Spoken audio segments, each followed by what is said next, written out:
Jet Black restricted free agency only Jim has struck again.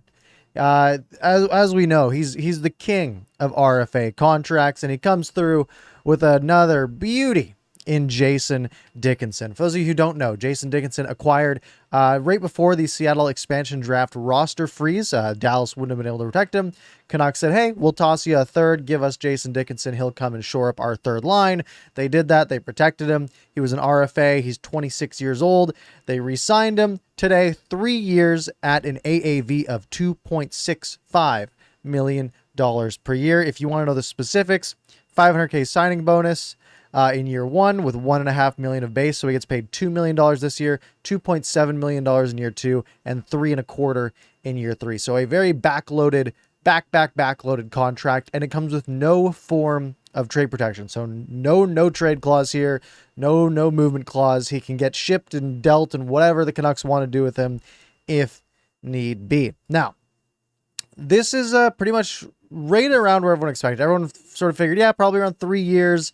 Hopefully, a bit under $3 million, and 2.65 seems to be just about right. They give him a little bit of security on the term, 3 years for a third line center. Very nice for Jason Dickinson. Gets some good term for a guy who isn't much of a scorer. Doesn't make much plays, just goes out there, does his job, and that's about it. And the Canucks get him locked up at a pretty reasonable value for the next 3 seasons. So his stats are not going to wow you. Last year in the condensed pandemic shortened season, 51 games, he had 7 goals, 8 assists for 15 points. He was a -2 if you care about plus minus.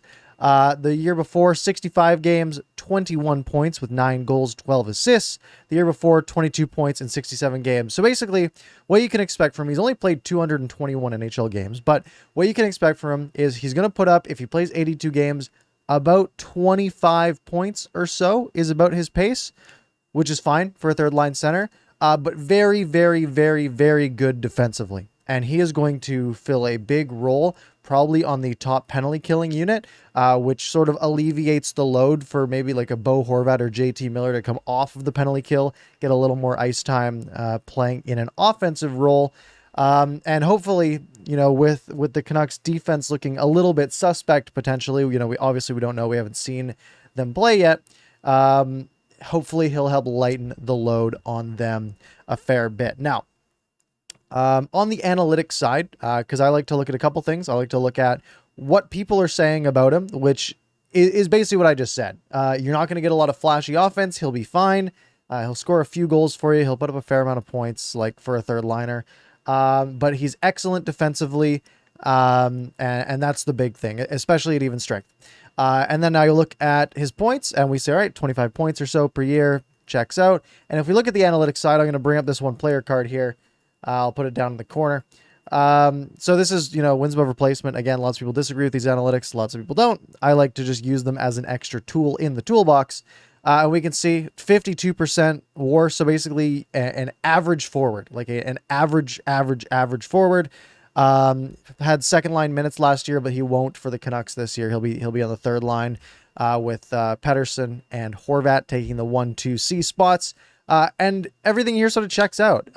Even strength offense. Wow, way over here. Even strength offense, 22 percentile. So not going to generate a lot of offense, but 96th percentile on the defensive side, which is really high, right? That means only 4% of forwards in the NHL are better defensively than he is. So he's going to get a lot of defensive zone starts. He seems like the kind of guy that Travis Green is just going to love to deploy in those good defensive scenarios. The other things you'll see here, his finishing is about average. He just doesn't get a lot of scoring opportunities. His penalty killing is mediocre. Hopefully the Canucks will be able to shore that up a little bit. And he's just been getting better defensively over his career. If we look, the 2018, 2019, he was 82nd percentile defensively, then 83rd, and then this last year, 98th percentile in expected goals against while he's on the ice, at even strength at least. So that's what the Canucks are getting in this guy.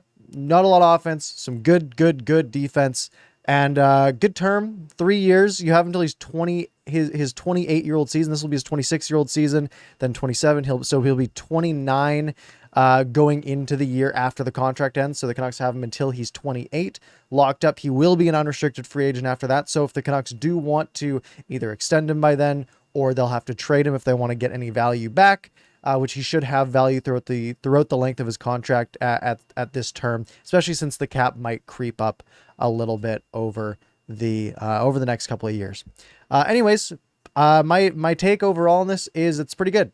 I have no complaints. There's nothing that's surprising about it. It feels just about right. Maybe a little cheap, honestly.